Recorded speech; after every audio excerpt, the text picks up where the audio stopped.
सरकारी अच्छे बड़े ऑफिसर ग्रेड के पोस्ट से रिटायर होकर इस मोदी के बिजनेस को कर रहे हैं और बड़े शिद्दत से कर रहे हैं, तो वो इस सरकारी नौकरी के बाद मोदी के बिजनेस को क्यों कर रहे हैं और आखिर उनसे क्या उनके अंदर ऐसी जिज्ञासा जगी या क्या उनकी जो ललक थी जिस कारण से इस बिजनेस को कर रहे हैं और जिस बिजनेस को करते उनको क्या हासिल हुआ और ये बिजनेस को क्यों ज्वाइन किया, इसके बारे में और अपने बारे में बताएंगे। तो इसके लिए मैं जोरदार तालियों के साथ सर को बुलाना चाहूँगा। आप बोलिए सर को जोरदार तालियों के साथ। दोस्तों गुड मॉर्निंग, गुड मॉर्निंग। आप लोगों ने सभी वक्तव्य लोगों को सुना है।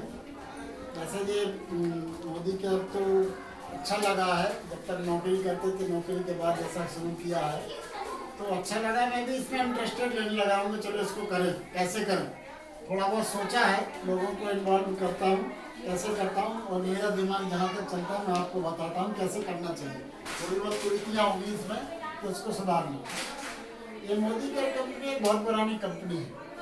ऐसा आवाज़ हुआ, पता चला, पढ़ने से पता चला कि 1996 की फाउंडर है मोदी केयर, जो आज चलते चलते करीब 32-33 साल 40 साल करीब होने को जा रहा है। और इतना बड़ा अचीवमेंट उन्होंने किया है, जो समीर मोदी केयर के पूर्वज लोग रहे होंगे उन्होंने क्या क्या नहीं किया होगा इसके पीछे, जब जाके यहाँ तक इतना प्लान उन्होंने बना पाया। इसमें मुझे तो सबसे बेस्ट तरीका यही लगता है कि कम पैसा वाला भी या कम खर्चे वाला भी इस बिज़नेस को कर सकता है। वो कैसे, इसमें बहुत ज़्यादा पूंजी लगाने की ज़रूरत नहीं है। जो इन्होंने लगाई होगी पहले अपनी करी, आज इतनी पूंजी उपयोग की है, लेकिन आज के युग में कम पूंजी वाला भी इसको कर सकता है। क्योंकि खरीदारी करने के बाद ही जब उसको उपयोग करो पहले चीज़ को, फिर उसको दूसरे लोगों को शेयर करो, तब जाके कुछ इसमें इंटरेस्ट जगेगा। अगर बिना जाने या बिना कुछ उपयोग किए करें तो आपका इंटरेस्ट उसमें नहीं जाग सकता। तो वैसे तो बहुत से लोग कहते रहते हैं कि वो अच्छा है, वो अच्छा है, पर खुद उपयोग करोगे तभी आपको पता चलेगा कि ये कितना अच्छा है, इसके प्रोडक्ट कितने ख़राब हैं। बिना जाने पहचाने कैसे अपन उसको उपयोग कर सकते हैं। तो मैंने भी ऐसे ही शुरुआत की है, उसको उपयोग किया है तो लगा मुझको कि हाँ इसके प्रोडक्ट क्वालिटी वाइज बहुत अच्छे हैं मार्केट के तुलना में, और ओवरऑल ऑनलाइन जैसे करते रहते तो सस्ता पड़ता है। इसको थोड़ा सा मैं कहूँ, थोड़ा सा समझाऊँ। एक प्रोडक्ट मेकर जहाँ से बनता है, प्रोडक्ट जहाँ से बना और बनने के बाद कस्टमर तक पहुँचते पहुँचते, उदाहरण माना ये प्रोडक्ट 20 रुपये का बना, क्योंकि इसकी प्रोडक्ट कॉस्ट 20 रुपये ही आती है, और इसके बाद ये सीधा पहुँचता है होलसेलर के पास, क्योंकि वो बनवाता है, वो मजदूरों से बनवाता है। यहाँ सब मजदूर है प्रोडक्ट बनाने वाले, और ये सब बनाते हैं। कोई 5 रुपये में बनाता है, कोई 10 रुपये बनाता है, कोई 20 रुपये में, कोई 40 में। इस तरह से इसकी एवरेज कॉस्ट 20 रुपये करीब आती है।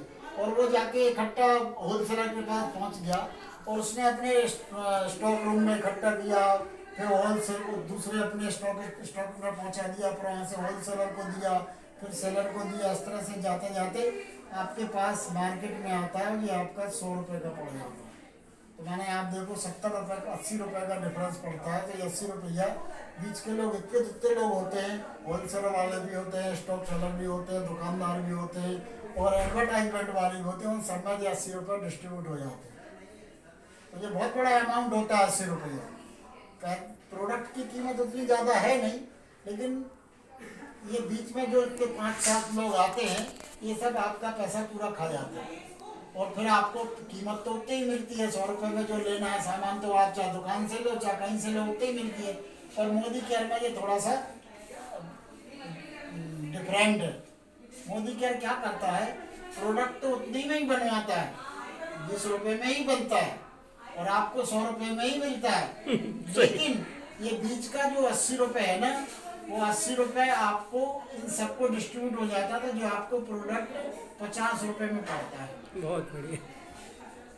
ये सब डिस्ट्रीब्यूट होने के बाद 80 रुपये आप ही लोगों में डिस्ट्रीब्यूट, तो आपको ये प्रोडक्ट 50 रुपये का पड़ता है। अंतर इतना है, बाकी जगह से खरीदोगे 100 रुपये का पड़ेगा, और मोदी केयर के जहाँ से खरीदोगे तो 50 रुपये का पड़ेगा। इतना अंतर है। तो अब अंतर इतना दिख रही, जब देखने में लग रहा है कि इतना अंतर है तो कुछ ना कुछ तो बेनिफिट होगा इसमें, तभी लग रहा है, नहीं तो नहीं लगना चाहिए। ऐसे ही इसके बहुत सारे फायदे हैं, क्वालिटीज वाइज फायदे हैं। आपको मतलब दुकान वाला आपको वापस नहीं करेगा, ये आपकी वापस भी कर लेते हैं खराब अगर कोई चीज़ तो थोड़ी बहुत 2-4% लगा तो आपको मार्केट से वापस भी कर लेता है और आपको दूसरा भी दे देता है। ऐसे अभी तक मैं खुद डीपी संचालक हूँ, आज तक मेरे पास ऐसा कोई केस प्रोडक्ट वापस करने वाला नहीं आया।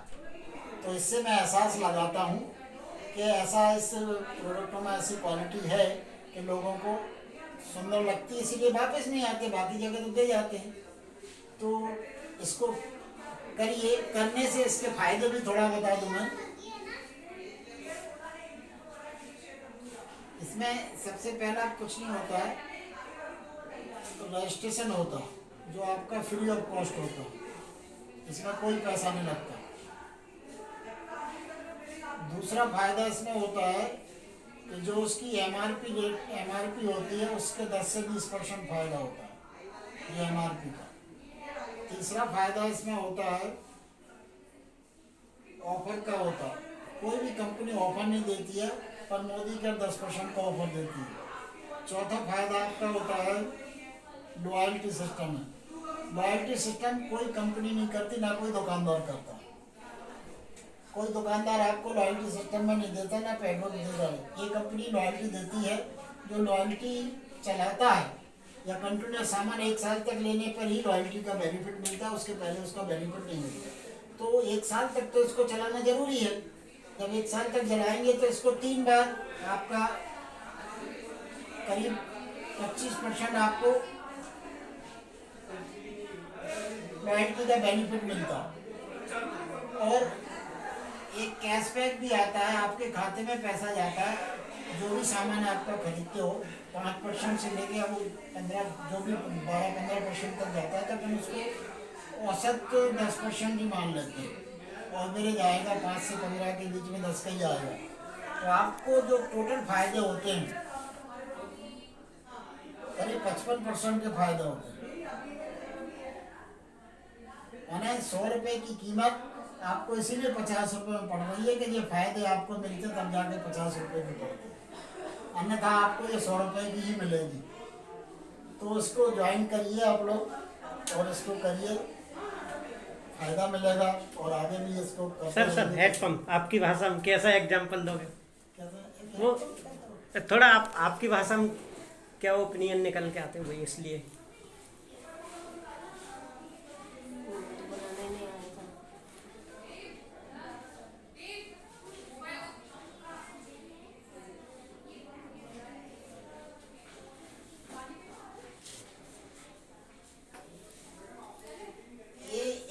एग्जाम्पल है हैंडपंप। जैसे गांव वाले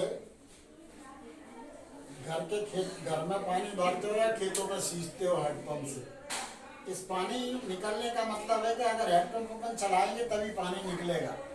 इसका रिलेशन मोदी केयर से इसलिए है कि अगर अपन कुछ नहीं करेंगे, हैंडपंप चलाएंगे तो अगर इसका रिलेशन इससे है कि अगर अपन इस सिस्टम में नहीं डलेंगे तो आपको पानी नहीं मिल पाएगा। मैंने अगर हैंडपंप चलाते रहेंगे, हैंडपंप इसका मतलब है हैंडल का मतलब ये सिस्टम, जैसे सिस्टम चलेगा वैसे हैंडल चलेगा। अगर हैंडल नहीं चलेगा तो सिस्टम नहीं चलेगा, तो पानी पीने को पानी निकलेगा ही नहीं, चाहे कोई भी चलाए, चाहे बड़ा आदमी चलाए चाहे छोटा आदमी चलाए। इसका सिस्टम इस हैंडल से ही इसका मोदी केयर का सिस्टम है। इसको कंपैरिजन करेंगे, मोदी केयर के प्लान को इस हैंडल से कंपैरिजन कर सकते हैं कि अगर इस प्लान में जो है वैसे ही होगा।